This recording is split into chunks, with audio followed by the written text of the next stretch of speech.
Carol Ofori, East Coast Radio. It is KZN's number one hit music station, and every Thursday we have Mum's Moment. And as we continue our Men's Mental Health Awareness Month we're having conversations on Mum's Moment. Today we're tackling a difficult but necessary question. What happens when young boys and men feel unseen, unheard, and unsupported? Now, South Africa is facing growing social challenges, from violence and inequality to deepening mistrust.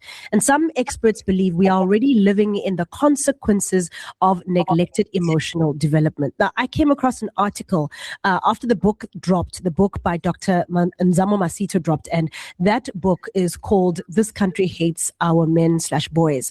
And I see Dr Clementine Chawane wrote a wonderful article in the Daily Maverick, which is the reason why I have her on the line right now.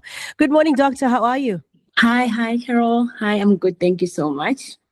Fantastic, Doc. I mean, your article was incredibly moving. As a professional working in the mental health space, it was really an interesting and powerful read. I have so many questions. So much. Yeah. I have so many. But I think the first one, your article is titled, "We're not approaching a crisis. We are already inside one." What makes you say this about South Africa and the state of our men's mental health at this point? So the thing is, it's a global crisis. I mean, mental health globally has become the number one burden of disease, according to the World Health Organization. And so it's a part of a global pandemic that I feel is not getting attention. In South Africa, there has been a concern over the years, but still nothing is being done. So the rise is there for both male and females. But the thing is, with males, they tend to not seek help, and they suffer way too long. And by the time we pick up that they are struggling, the consequences are very dire, including suicide. So the indicators in South Africa suggest that about 80% of all recorded suicide is apparently only happening in men, and it's actually the fourth leading cause of death among young people between the age of 15 to 29, specifically looking at men. So we have a crisis at hand as we speak. Yeah, a crisis indeed. Now, many campaigns, this is a month of mental health awareness for men, and there's campaigns and there's slogans and there's social media. Do you think these things do enough? Does it work? And how do we really get an impact? As a psychiatrist, how do we really get an impact for our men and boys? Look, awareness does go a long way, because a lot of people, so mental illness can be subtle. There's a fine line between feeling sad and now being diagnosed with depression. There's a fine line between having a drink now and then and developing an alcohol use disorder. And so awareness does help, so that people are aware of when does something normal become abnormal. But we can't leave it to slogans and awareness. We have to do something. And what's happening currently is that mental health services remain under-resourced, and they're unevenly distributed across provinces.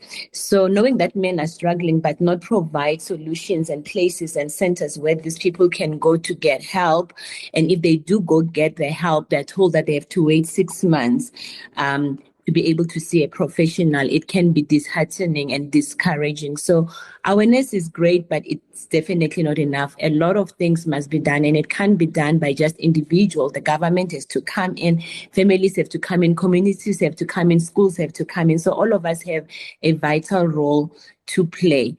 So yes, awareness has a great role, but it can't solve the problem on its own. I think it maybe make a 5% difference if I were to put it in numbers, but it does make a bit of a difference at least.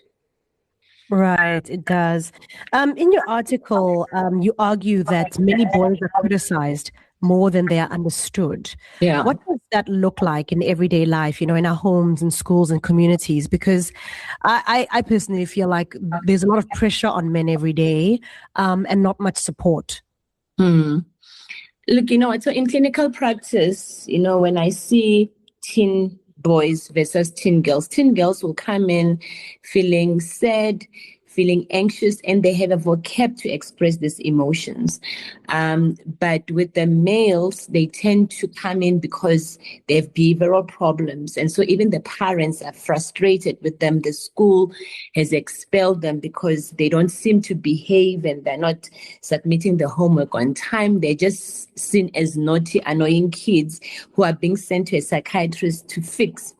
And so they usually by default present with a lot of anger, a lot of defiance, and some of them have been diagnosed with oppositional defiance disorder, not even by professionals or mental health care professional, at least by the parents who Googled their symptoms or the teachers who couldn't manage their behavior. And so there is no empathy that I see when it comes to the boys versus with the girls.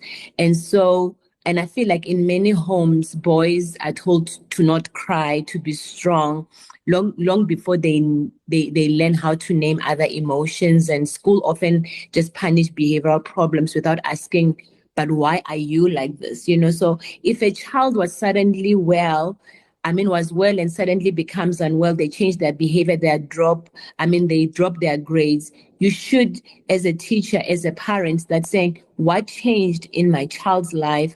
What changed at home? What changed at school that could account for this behavior, instead of labeling it as laziness and naughtiness and aggression without introspecting what could be happening that maybe the child is not able to express because of how they were raised to only experience and express anger instead of sadness, because that is not man enough, that is not boy enough, that is not masculine enough. You are too soft if you say I'm scared. You are too soft when you say I'm anxious.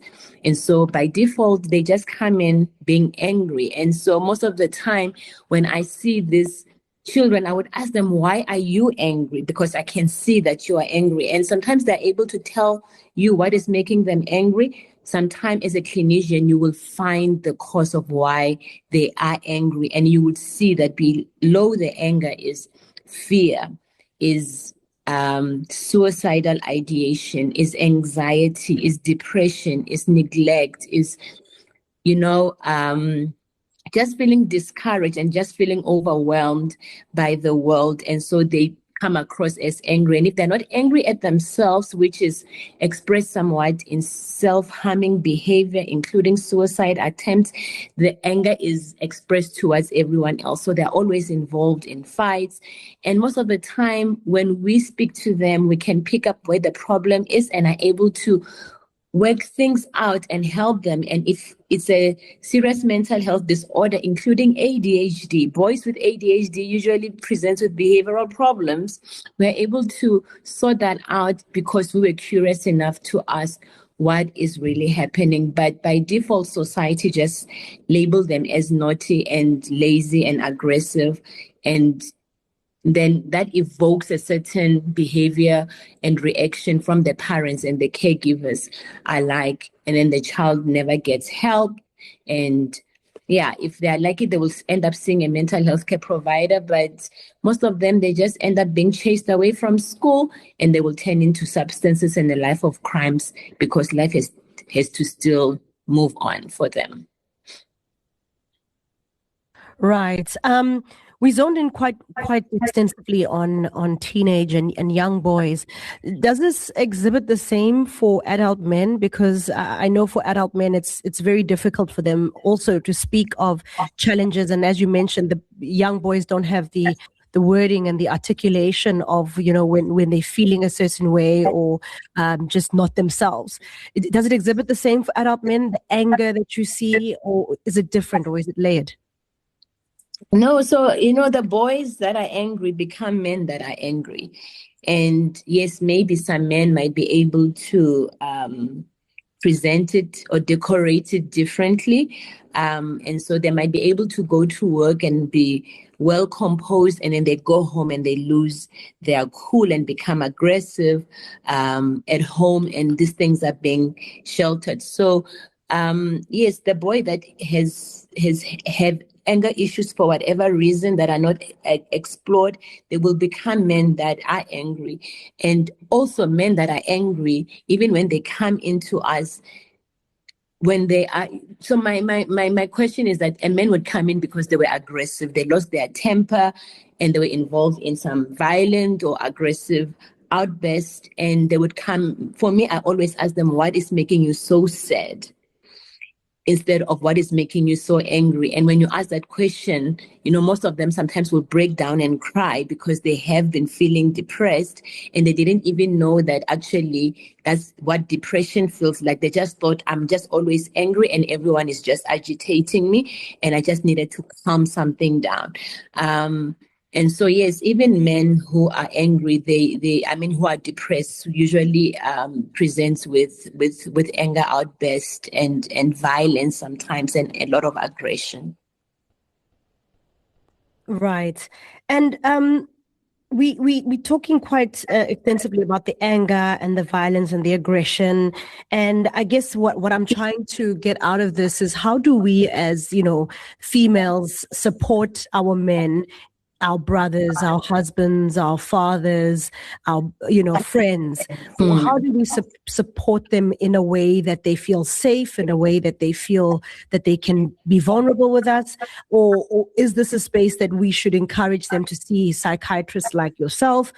And for many men, that is asking too much. Just speaking alone is asking too much. And now you're saying, see a professional. How do we support our men? Because at the end of the day, we want healthy, thriving men.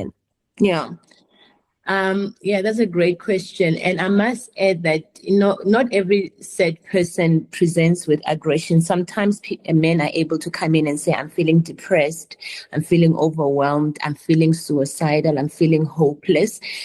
Some of them might even tend to substances to numb whatever emotion they can't live with. So we're seeing a lot of, especially alcohol intake is increasing to a point where it is even to a point where it's pathological. So there's a lot of alcohol abuse that we're seeing among men and also females, to try and just get by with life. So if a man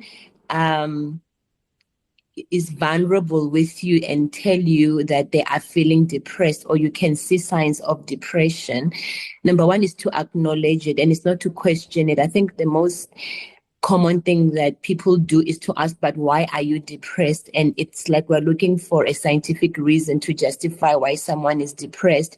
And most of the time, depression won't make sense to a lame person. And so if there's no reason enough for them to accept that this person could be depressed because of what they are going through, and then it's not easy for people now to institute help or to even show empathy. So if somebody says, I'm depressed, the first question is not to ask, why are you depressed? The most important question is to say, how can I help you? And if your loved one is depressed, you have to determine whether or not you have the capacity and the knowledge to be able to handle this. And if you feel like it's something that is outside of your scope, then seek help. And help doesn't always include a professional. Sometimes you can get help in the community. Sometimes you can get help from a friend, a trusted friend. You can get help at work. There is programs that are part of employee wellness programs that can help support and provide counseling and even psychotherapy for the employees. You can include the church community to come and intervene. And yes, of course, a professional help is always advocated for. And the thing is also is how we suggest professional help. So most of the time somebody will be like, hey, when you are not okay, just go see someone. And that is very dismissive. And we're saying to them that there is something wrong with them and they need to be fixed, and only a professional can fix them. But saying, encouraging seeking professional help with empathy does go a long way. My partner, my mom, my brother, my husband, I can see that you are not doing well and you've been unwell for a while. It's something that I'm not able to manage. I think it's better we go a professional route. I have looked up a few psychologists or psychiatrists that could help us in this instance. Can you please look at it? And when you are ready, let's proceed. So the manner in which we also suggest help goes a long way. And like I said, the first response when somebody becomes vulnerable and honest with how they're really feeling also can make or break a person. So that's what I would recommend. Right. And in your article, you mention, and it reads, shame does not lead to reflection. It leads to collapse or aggression. Yeah. And that leads me, doctor, to my next one. You know, for some people, you feel like if you shame someone, you create some sort of accountability. And yet you're saying it's the adverse. And I speak of specific campaigns. You know, we had a whole campaign going, hashtag men are trash, hashtag, you know, save our women, men are bad, etc. Are these sort of hashtags that some women may feel are empowering? Also just doing the adverse in harming men who want to do better? Yeah, definitely. I think just having hate speech has never solved anything. And I know that a lot of women are hurting, and some of them have suffered in the hands of men. And so they're feeling like they're trying to retaliate.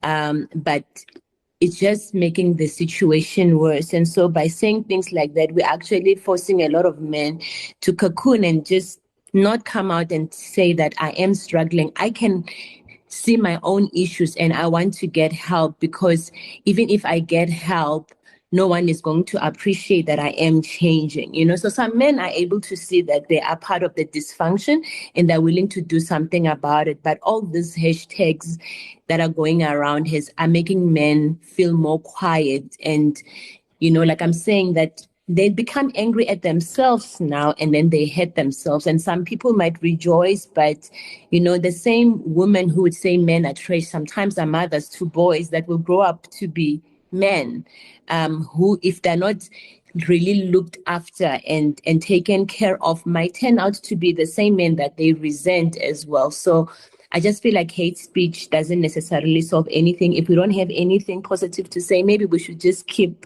things to ourselves. And if you feel like you have the courage to go on social media and hate on people, it means that you yourself are having issues, and maybe you should turn that energy towards yourself to make sure that you heal from whatever trauma or pain you've endured in the hands of men. 100%. You know, we opened up this discussion last week, and we had a few teary-eyed men who sent us voice notes that I didn't play on the radio because I felt it wouldn't have been responsible, considering the nature of the sensitive issue we're dealing with. One man in particular said that for a man, your purpose in life is to provide, protect, and to love. And if you cannot offer those three things, you are useless to society. Yeah. That broke my heart to think that if you cannot provide, and by provision, this is financially, or if you cannot protect, if you're not willing to fight another man for the sake of your family, or if you yourself are broken and unable to provide love, you then become a man who is quote unquote useless. Yeah. What do you say to someone to many men who put their value on those three things: provide, protect, and love? Yeah. And the thing is, it's not necessarily that the men have put those identities on themselves more than it's society. You know, if you go to church, they would tell you that, you know what, God made a man to be a provider, and if you can't provide, then you can't get married.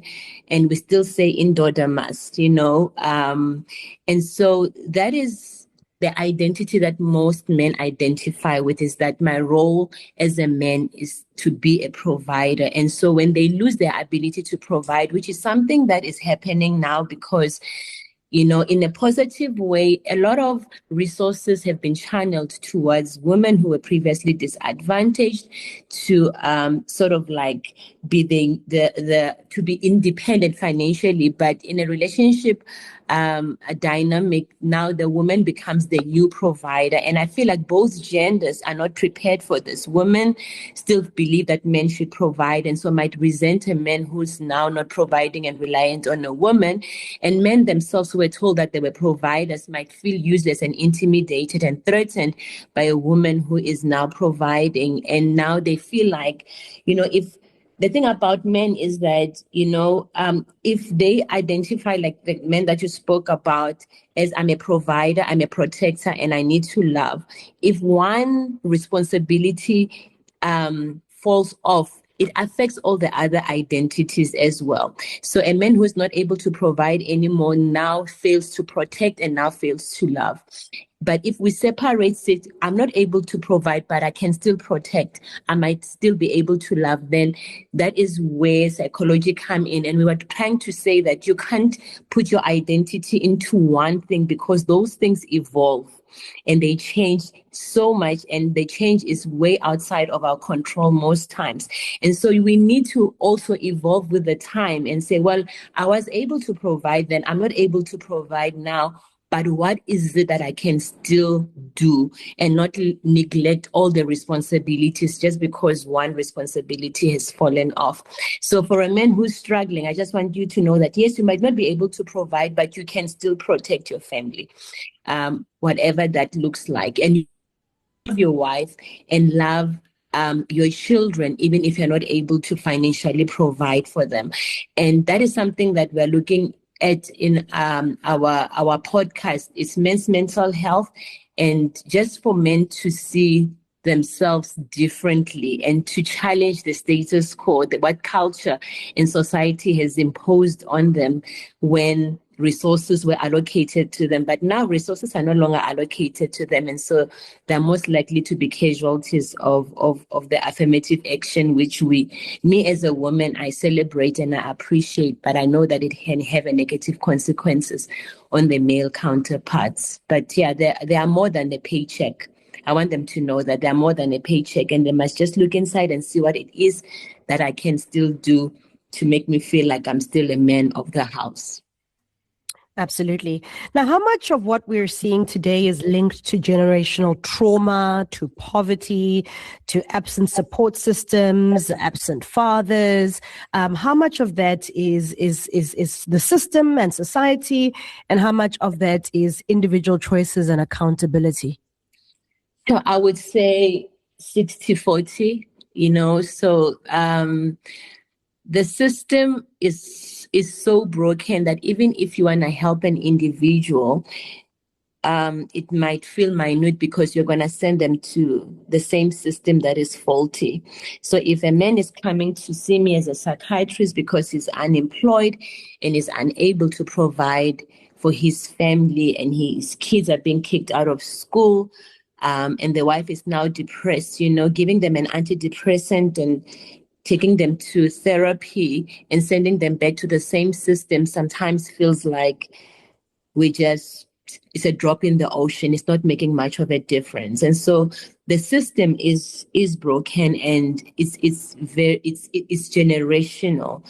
And that's why we were saying in the beginning that it can't be awareness. Everyone has to get involved. We need to be able to look at the system and see what changes can be made to help this. And yes, of course, for us as individuals, we have a responsibility to confront the dysfunction that has been passed down by default to us. Absent fathers didn't necessarily mean that your father left your mother for another woman. Sometimes absent fathers meant that, somebody will have to come to work in the mines in Joburg and leave a family in KZN behind.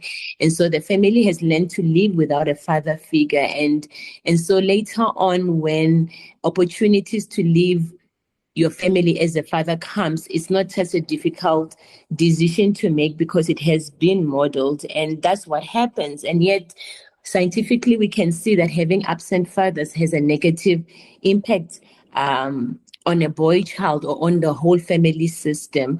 Poverty does play a major role. Like I'm saying, what is the point of giving you an antidepressant and then you don't have food to take at home? What is the point of giving a man, treating diarrhea for a child and then sending them home and say they must drink certain milk, which we know that they can't afford. So the system is broken, and I feel like the system is more broken than the individuals, but we have to fix both. We have to fix ourselves as individuals, and we have to attend to the system as well so that we can have better outcomes.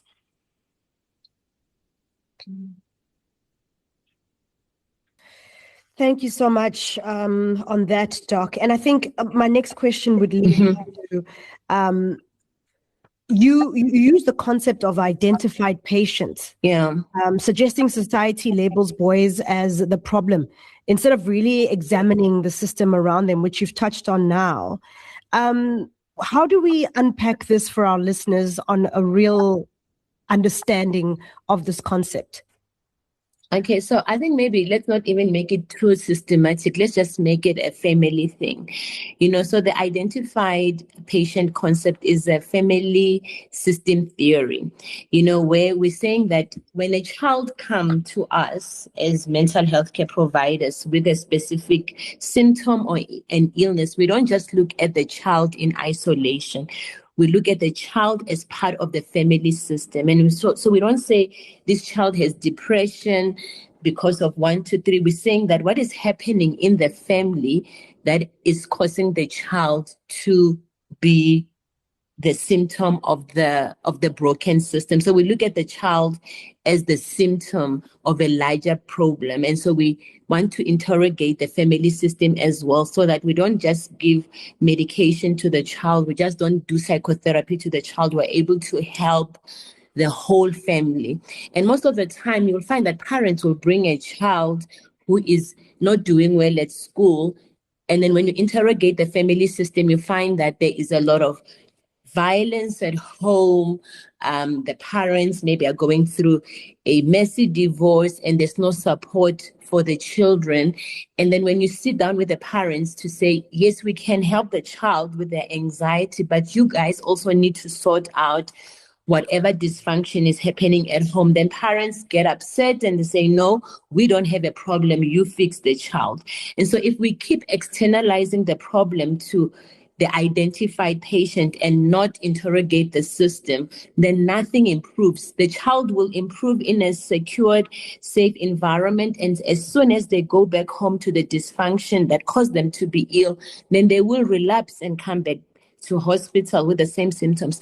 Not that the intervention was not effective, but that the system didn't change, even when we did let the system know that there is something that is happening at home that could be contributing to how the child is presenting. So, of course, we can move it from the family to the community to a larger society, but it starts at home. If the child is sick, there is usually something at home that is happening.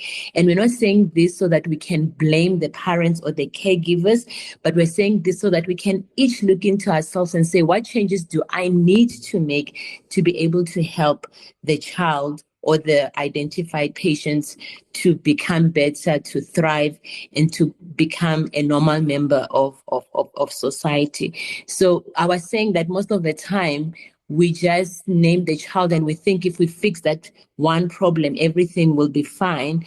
But if the school is dysfunctional, there will be more dysfunctional kids there, even if it's not all of them. So we should also interrogate the system so that we can make changes so that all of us are well. Yes, absolutely. It leads me to my next questions. There's parents listening right now that have boys that we spoke about earlier that are exhibiting bad behavior. Yeah. And we've now established that bad behavior stems from other things that you can interrogate. And then we've also touched on how for men as well, it can exhibit as anger. How do we make our homes more safe spaces for our boys and our men? Yeah. Okay. Great question. So, so when the child, like I'm saying that some kids have just always been hyperactive and they never really listened, and their behavior is noticed at home and as well at the school. So in two different independent settings. If that is the case, the child might need professional help, and it's good for you to get the child to be assessed. Most parents are reluctant to send their children for assessment because they internalize the diagnosis. Like, if my child has been diagnosed with ADHD, for instance, does it mean that I did something wrong as a parent? And sometimes it has nothing to do with the parents, but because they want to protect their reputation so much, they won't seek help at the expense of a child. So if as a parent, your child is not well and you don't want them to be assessed and assisted, you must remember that the child is the one who suffers the most consequences. So it's okay for you to have the professional look at your child. If there's nothing wrong, we won't just put a diagnosis just for the sake of doing that. On day-to-day life, if your child was well, you had achieved milestones, was doing well at school, had good friends, and suddenly they changed, you must interrogate where that is coming from. Learn to listen without immediately correcting or dismissing feelings. So when a child comes, and whether or not they were in trouble at school, ask them what happened, hear their side of the story, and just listen and give them a place where they can express themselves, and then you can later on correct the behavior that you are not happy with. And please try and do that when you are least emotional. Don't do it when you are angry, because they just sense your emotion and might not necessarily result in changing. Let them know that you're concerned, that you believe them, that you are on their side, but you still are not happy with the bad behavior that they might be accused of. Teach boys that sadness, fear, vulnerability are human emotions. This thing of say boys don't cry, you must be strong, you must toughen up, sometimes make children suppress other emotions, and they only know anger and defense as the only emotion. So we must speak about emotions so that they can develop a better emotional vocabulary. The bigger the vocabulary, the more they're able to express themselves and name the actual emotion instead of defaulting to emotions that we don't necessarily appreciate. So model healthy emotional expression as well. So to be angry is a normal emotion, but the behavior that comes when we are angry might not necessarily be healthy. So you also must be a good model. When you're angry, it's good to say, I'm angry at this moment. If I reprimand you, things are going to go haywire. So I'm going to go calm down. And then when I'm okay, we're going to speak about this. By doing that, you are modeling that they should be able to control their emotions and not act on their emotions, because that's not what we want. And try to spend one-on-one time with your son. Let them do what they like to do. Just go and see what kind of games they're playing on their TV games, and how do they behave? Are they swearing? I have a son, and the other time I found him swearing because he was not getting stuff the way he wanted. And if I didn't come to his room and see that, I wouldn't have known that is something that I needed to correct, So try and spend more time with them so that you can pick up their behavior that might be unacceptable and you might not be aware of. I think most of us as parents, we are very, very busy. And so we just see our kids just before bedtime and in the morning when we're dropping them off at school. So you must make intentional time to spend time with your children and with your sons. You must praise effort and character, not only when they're achieving big stuff, So if they are well-mannered, just tell them, I appreciate that you are well-mannered. I appreciate how you speak to me. I like that you do this and you do that, So we are most likely to point out bad behavior, and we don't praise effort and character more often. So please let them know when they are doing well, that they are doing well, and that you appreciate it. It actually encourages them than when you correct them all the time. And then you must ask specific questions like, how are you coping with the exam? How are you coping with your friends? How are you coping with soccer? Instead of saying, how are you doing? Most of them, they just default to the word, I'm fine. And you might not be able to have more depth into what it is that is going on in their life. So asking more specific questions might help you to pick up more stuff. So the more time you spend with the kids, the more attachment and the more bond you form, and it's easier to correct behavior when you guys have a very strong bond. when you are absent and you're always the reprimander and the one who institutes punishment all the time, it actually weakens the bond as well. So let's invest in having strong connection and bonds with our children. It's easy to correct them from that point of view. They know that you love them, even if they've done something wrong or you are disappointed, not on them, but on what they chose to do or their behavior. So also the way we speak to them, don't say, I'm so disappointed in you. I'm so disappointed in your behavior, because saying I'm disappointed in you, it means that you don't love me, I'm useless and all that. So sometimes what we say is not what they hear. So let's be careful with how we choose words when we're speaking to them. And I know that most parents will be rolling their eyes. This is way too much. We didn't grow up like this. Unfortunately, this is how these kids operate now. And if we insist that they must come to our world, we will miss them. We must also try and come to their world and understand how they see things in the 21st century, in 2026, with all the gadgets, with all the information that we make accessible to them. It can be harmful if it's not monitored. But yes, I feel like most parents refuse to come down to their kids' level and they lose their connection with them. So let's humble ourselves and let's try and see the world from their point of view. Then we can be able to connect and correct. Thank you so much. Great. And then what can one do, a simple thing men can do to regulate their stress and their emotions? What would you give as advice? So it's just to be aware of your emotions, is to name the emotions correctly, is to trace sometimes where the emotion is coming from. Why am I angry? Am I really angry at my wife? Or I'm really angry at my mom who is now late? Am I taking my frustration on my wife because of how my mom raised me? So it's things like that. And sometimes it's not easy for one to make the connections. And so I always say that for the men who are struggling with emotional regulation, speaking to a psychologist helps make sense of things. I always say, for me, psychology and psychiatry, sometimes it's just about connecting the dots so that we can understand who we are and why do we react the way we do, and to be able to see if there are unhealthy patterns in our lives that we can challenge and change.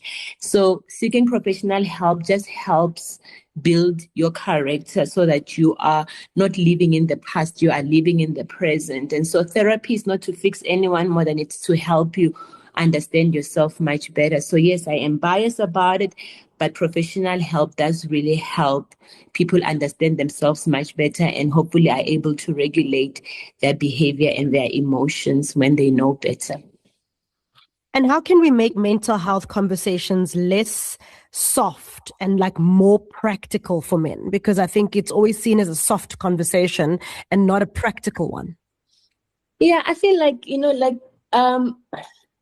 for example, in my family, seeing a therapy is not a taboo.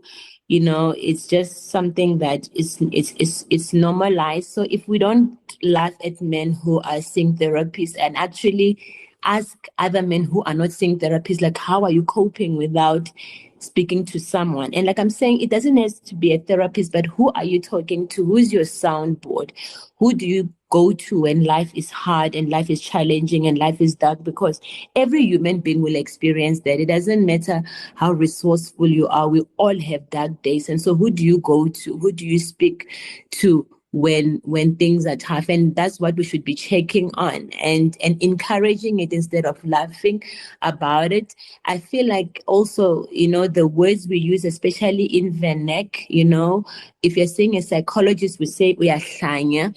And so those are the things that sort of discourages mental health care providers. Don't see mad people. We see people who might be struggling with mental illness, might be struggling with trauma, with substances. There might be a lot of things that make someone go and see a therapist. So resorting to umuntu yahlanya if they are going to see a psychologist or a psychiatrist also discourage people. So we must just refrain from that. I think in 2026, at the rate at which we are going, if you don't have a psychologist or somebody that you are speaking to, you might be in trouble. So speak to somebody. Like I said, it doesn't have to be a therapist, but make sure that you speak to somebody who's sound, and who won't necessarily always give you their own personal opinion and how they will resolve conflict or resolve a problem in your life. So yeah, let's just keep talking about it and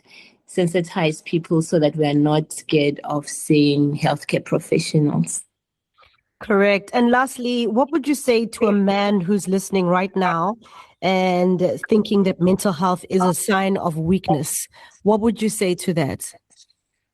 Well, it's not a sign of weakness. And I feel like it takes a lot of courage for both males and females to see a mental health care provider, because it's a very vulnerable place. And to come in and trust somebody with intimate parts of your life and secrets and things that you could never tell anyone, it takes a lot of courage. So I actually admire people who come and see us, because I know how much courage and convincing they had to do to be able to see us. So I don't see the softness in seeing a therapist. I actually see the courage in going to speak to a stranger and let them know parts of your life that you even were avoiding yourself. Sometimes you hide from God. Sometimes you even hide from family.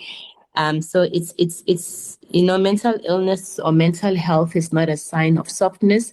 It's just the sign of life. It shows that we are living and that life is up and down, and we need to know how to best navigate those seasons in our lives. Some people are equipped based on how they grew up, the support around them on how to navigate different seasons. Most people struggle, and so yeah, it's not weak at all. It's life. And for me, I always say that psychiatry is life, and life happens to everyone. Today, I sit on the other side of the table, and things can turn. And I should be able to be gracious enough to sit on the other side of the table and also give the same help that I'm extending to other people. So I'm not immune to struggle and suffering and pain just because I am well studied in mental health. And so, yeah, that is what I would say. And lastly, the theme for this month, this mental health month this year, is Partners in Care, advancing men's health through connection, education, and advocacy across the lifespan. Yeah. Your parting shot, your last words around this topic and supporting our men and our boys and giving them more empathy and love during, the year, not just in Mental Health Awareness Month. Yeah. Okay. So I want to say that to the men, to the boys, the brothers, the fathers who are listening, is that we care about you. We are aware of your struggles, and we are aware of your default way of trying to deal with the struggle, the shame, the hatred, the anger that you sometimes feel. And we are aware of the high suicide rates to try and end the pain and the suffering. And we say there is another way of dealing with this, and the world is creating these platforms for you guys to say, I am tough, I am strong, I am smart, but I'm also human, meaning that I am vulnerable, I am mortal, and some things are going to hit me deeper than I thought they would. And so we're here for you, we appreciate you, we want you around, and we want you well. So be well, get well. Thank you so much. Thank you so much, Doctor. We appreciate your time. That is psychiatrist Dr. Clementine Chawane. Thank you again. Thank you. Thank you so much for having me. Thank you so much. Have a beautiful day. Really appreciate your time. Okay, my dear. Thanks. Bye. All right. Cheers. Bye. Carol Ofori, weekdays 9 a.m. till 12, East Coast Radio.